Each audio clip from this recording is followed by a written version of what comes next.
If you're not up to 18 years of age, please off this video. Except you have the permission of your parents to view this video. Don't. Finally, pause and read these notes carefully. It is very important. Everyone, welcome to Plan with Helen. Today's version, we are going to be treating ovulation. We are not supposed to treat ovulation yet, but based on demand from my Facebook wall, I just decided to treat ovulation.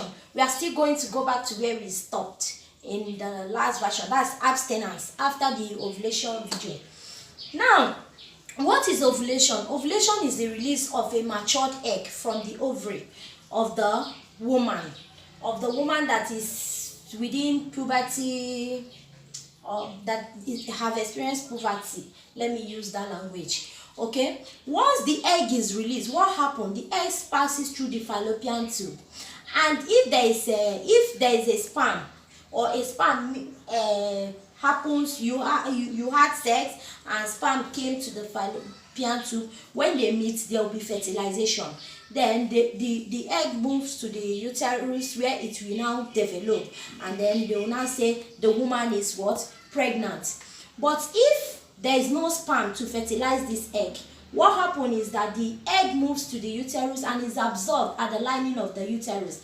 Every month, for those that have their menstruation monthly, the lining of the uterus is being shedded, and then as the lining of the wall of the uterus is shedding, that is when menstruation occurs. That's when you will now see your what? Menses. Some people just call it menses. The blood is called. Now, what I want us to notice, symptoms of ovulation.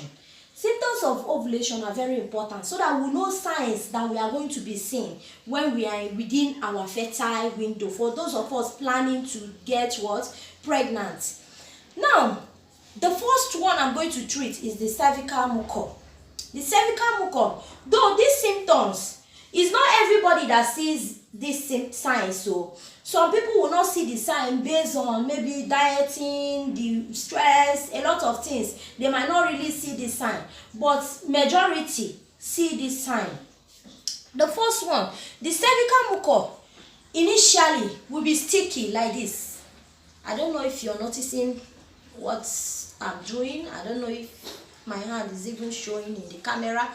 Initially it will be like that, but later towards ovulation it will become slippery. That is why I brought it, so that I'm going to show it for people that don't even know how it used to look like. This is how it will be.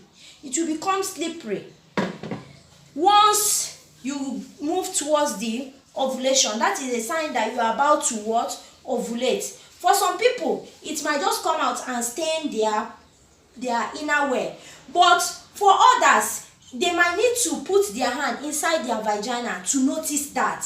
But if you are among those that may need to insert your hand in your vagina to notice that, please wash your hand properly so that you will not pass germs, diseases, microorganisms inside your what? Vagina. Number 2 is the ovary pain. It doesn't happen to everyone, like I said, but many people experience this sign. Someone like me, I experience it. Ovary, there will be pain below your abdomen here, towards that side that the ovary is. It might be the both, it might be one, depending on how you are ovulating. Number 3 is breast tenderness. If you touch your breast, you will notice that it is kind of what? Tender. Then number 4 is libido. Libido is just increasing. Sex drive is libido. Then there will be increase in libido, increase in sex drive. You want to have sex, you'll be feeling like to have sex. Now, what are the tests you can carry out to determine if you are ovulating? It is not a confirmatory test though, but you can at least do it. Number 1 is the ovulation what? Kit. The use of ovulation kit. If you go to a pharmacy, you can tell them that you want to buy an ovulation predictor kit. What it does is that there is a hormone, the LH. I don't want to even go into that aspect. There's a hormone that is released during the time that accompanies ovulation.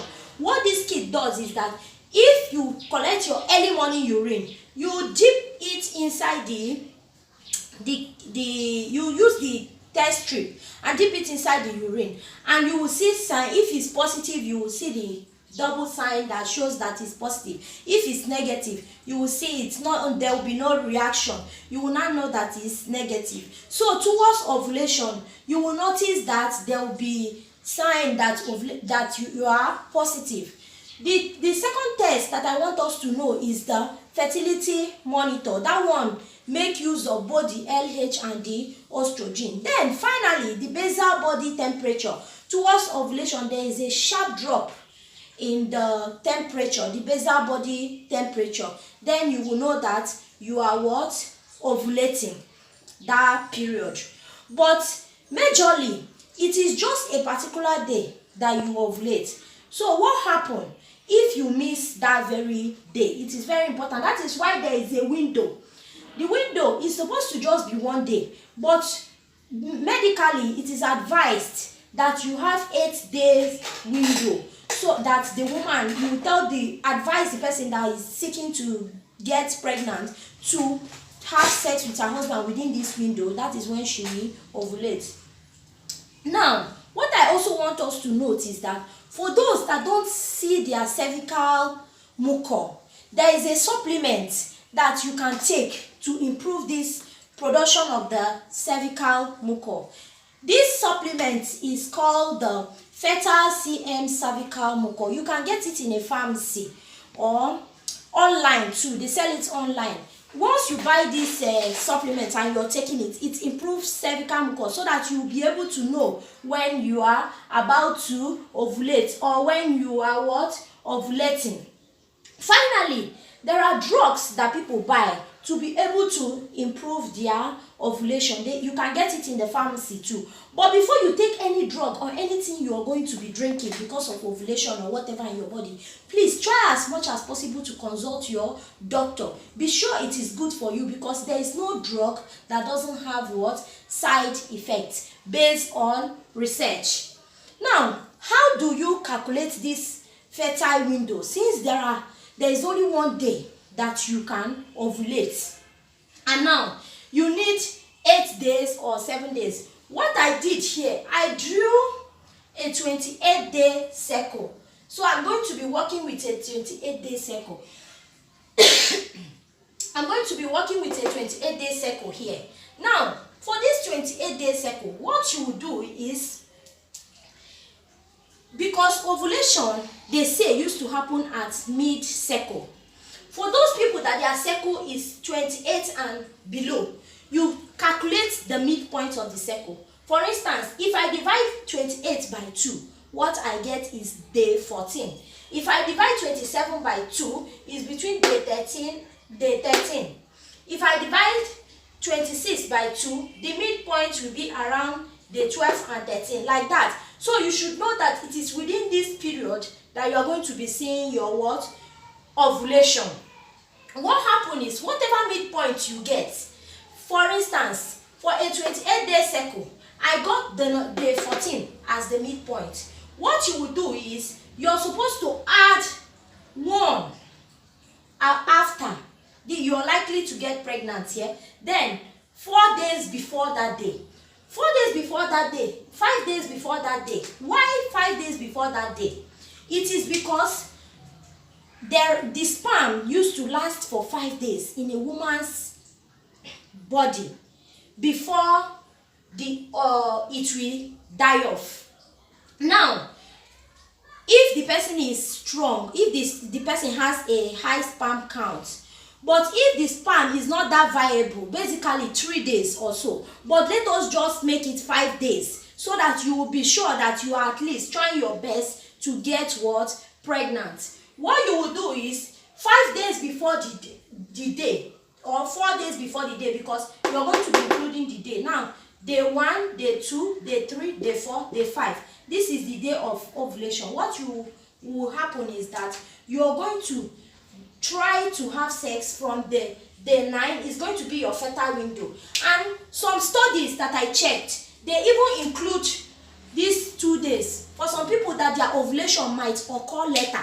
So this is the period that you are going to be having sex. But the period that you are expecting that you are going to be highly fertile is going to be day 12, day 13, and that's day 14. That is why I circled these 3 days. Why I start the day that is supposed to be the what? Ovulation day. If you have a 26-day cycle, you're going to divide your cycle by 2, and it's going to fall on, let's say, day 12. If it fell on day 12, what you will do is you will give it 2 days before. So this 2 days before is what you will now cycle. Assuming is, let's say, 20, let me say this one is 28, 27, 26 day cycle. Assuming the ovulation fall this day, this will be the day that you will cycle. This day, that is for a 26-day cycle, and this one will be the 3rd day, the day you are expecting. But meanwhile, medically, due to the egg might delay a little bit. In case of the delay, we'll add 3 days here, 3 days window here, and 5 days before within your fertile window, so that no matter what you've tried within the days you are expecting to get what? Pregnant.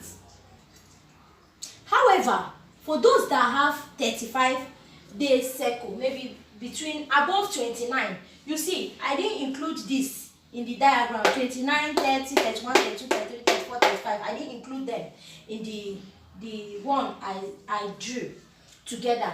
I want to explain something. If your cycle is above 29, there is a rule that you will use. You will use the rule, the shedding rule. Like I said, if the egg is leaves the fallopian tube and gets to the uterus, it will now stay for like 14 days. Basically 14 days, but some researchers say 12 to 16 days. Now let's take 14 days as the midpoint. What you will now do is, this is day 35. Assuming you have 35 days cycle, you will just count 1, 2, 3, 4, 5, 6, 7, 8, 9, 10, 11, 12, 13, 14. Then that means this one will not be what? The day you are expecting to what? Ovulate within this period. So what you will do is you add this one, add another 2 extra days, just to be sure that you are trying. That is for somebody that is 35. Then you will now add how many days before? 4 days before, because this one will not be the day 5. You will now add 4 days before, including this one, in case the sperm stays longer. You can even add this 16, just to be sure that you really want to try what? Getting what? Pregnant. Now, if you enjoyed this video, I really hope that we understand it. If you don't understand it, you can chat me up, drop your comments in the comment section, so that I will explain more, so that all of us will try our best and then leave the rest for God to do. Thank you very much.